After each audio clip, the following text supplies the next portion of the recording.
네, 안녕하세요. 이번 시간에는 속력 시간 그래프에 대해서 알아보도록 하겠습니다. 속력 시간 그래프는요, 이제 Y축이 이제 속력이 되는 것이고요. 속력. 그 다음에 이제 X축이 이제 시간, 요렇게 이제 표현이 되는 거예요. 그래갖고 먼저 뭐 속력이 일정한 요런 그래프를 하나 그려볼게요. 시간은 뭐 한 2초 정도 더 보고요. 속력은 뭐 4m/s, 요렇게 좀 체킹을 해보도록 하겠습니다. 그래갖고 이제 요거를 보시면은 시간에 따라서 초당 4m/s의 일정한 속력으로 운동하고 있구나, 뭐 그렇게 생각하시면 되겠고요. 이 그래프와 그 다음에 X축 사이에 둘러싸인 요 넓이, 여기가 의미하는 거를 여러분들이 캐치를 해주셔야 되는데요. 요 넓이는 사각형의 넓이를 의미하게 되겠죠, 그렇죠? 그렇기 때문에 X축이 뭡니까? 속력이죠. 그 다음에 Y축이 속력이죠. 그 다음에 X축이 시간이죠. 그래서 이제 넓이를 구한다라는 말은 속력하고 시간을 곱한다, 이렇게 이제 보시면 되겠습니다. 근데 이제 속력은 시간분의 거리죠. 속력은 뭐라고요? 복습 한번 해볼게요. 속력은 시간분의 이동거리, 이렇게 이제 정의되는 물리량이었죠. 그렇기 때문에 여기서 속력하고 시간을 곱한다라는 것은 얘하고 얘를 곱한다라는 거예요. 그럼 뭐가 나올까요? 이동거리가 나오겠죠? 그래서 이 그래프 아래 넓이가 의미하는 것은 바로 보다 이동거리다, 이렇게 여러분들이 해주시면 되겠습니다. 뭐 값을 한번 간단하게 구해보면은 4 곱하기 2가 되니까 몇 미터요? 8m다. 이런 식으로 여러분들이 속력시간 그래프에서 그래프 아래의 넓이를 통해서 이동거리를 이제 구하실 수가 있다라는 거 하나 알아두시면 되겠고요. 그 다음에 뭐 케이스 바이 케이스로다가 저렇게 이제 사각형의 넓이를 구하게 될 수도 있지만, 뭐 삼각형의 넓이, 뭐 사다리꼴의 넓이, 뭐 이런 거를 구할 수도 있어요. 그래서 Y축이 속력, X축이 시간이라고 했을 때 이번에는 뭐 이런 그래프 한번 그려볼게요. 이렇게 되는 거. 자, 그래서 이것은 시간에 따라서 속력이 점점 증가하는 그런 그래프가 되겠죠. 여기만 예를 들어 3초 이렇게 한번 써볼까요? 그 다음에 예를 들어서 여기는 뭐 한 10m/s 이렇게 좀 간단하게 써보도록 하죠.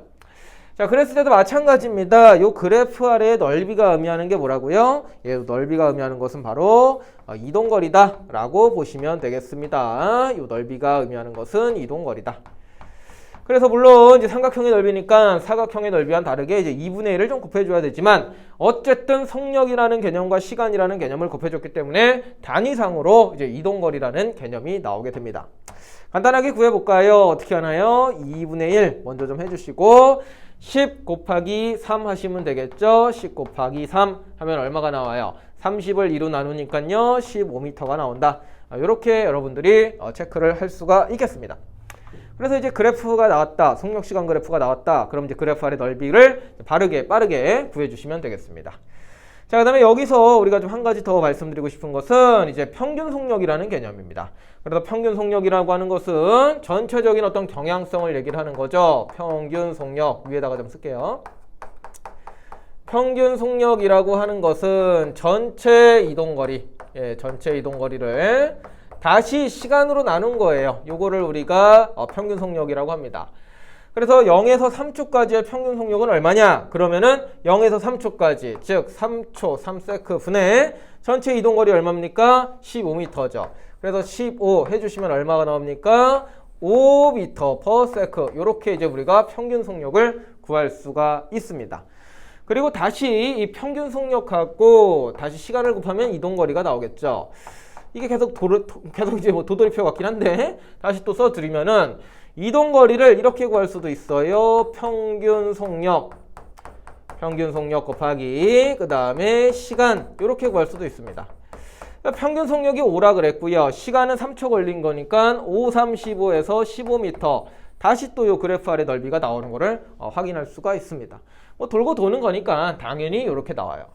자, 그런데 요거를 좀 구하는 거 좀 빠르게 요 그래프 상에서 평균 속력과 이동거리를 구하는 방법을 좀 알아보겠습니다. 결국 이 평균이라고 하는 것은 지금 0에서부터 10m/s까지 속력이 증가한 건데, 평균이라는 것은 어디냐면은 바로 요 중간값입니다.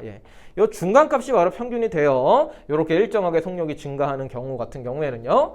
그래서 여기 중간값이 얼마예요? 0하고 10의 중간이 얼마예요? 바로 5가 되겠죠. 그래서 이제 평균 속력을 요 그래프 상에서도 딱 중간값이다라고 해서 구해 주셔도 되겠습니다. 또는 원래 이제 수식적으로 생각하면은 평균 속력이라고 하는 개념은, 평균 속력은 초기 속도가 얼마죠? 0이죠. 나중 속도가 얼마죠? 10이죠. 이거를 반띵하면은 또 이제 평균 속력이 나와요. 그러면은 이제 5m/s가 나오게 됩니다. 계산하는 방법은 이래요. 처음 속력 더하기 나중 속력 나누기 2 해가지고 평균을 구하는 건데, 그냥 이제 그래프 상에서도 이 중간값이 의미하는 게 바로 이거거든요. 그러니까 중간값 5를 구해주시면 좋겠고요. 그 다음에 평균 속력하고 시간을 곱하면 바로 이동거리가 나와요. 그래가지고 5 곱하기 3, 15 해가지고 5, 3, 15m. 바로 여기다가 암산으로 여러분들이 표현을 할 수가 있겠죠. 평균 속도 곱하기 시간은 이동거리다. 그래서 그래프 아래 넓이를 이런 식으로 좀 구하는 거를 추천드리도록 하겠습니다. 답이 당연히 같이 나와요. 이 5라는 것도 결국에는 10 곱하기 3 곱하기 2분의 1, 이 10 곱하기 3 곱하기 2분의 1 해서 15가 나왔잖아요. 그렇죠? 근데 2분의 1을 먼저 여기다가 한 거나 똑같은 겁니다. 사실은. 자, 그래갖고 평균 속도 곱하기 시간은 15다 해서 요 방법, 요 스킬이거든요. 어떻게 보면은 요거를 좀 잘 이해해 주시기 바라겠습니다. 이번 시간은 여기까지 하도록 하죠.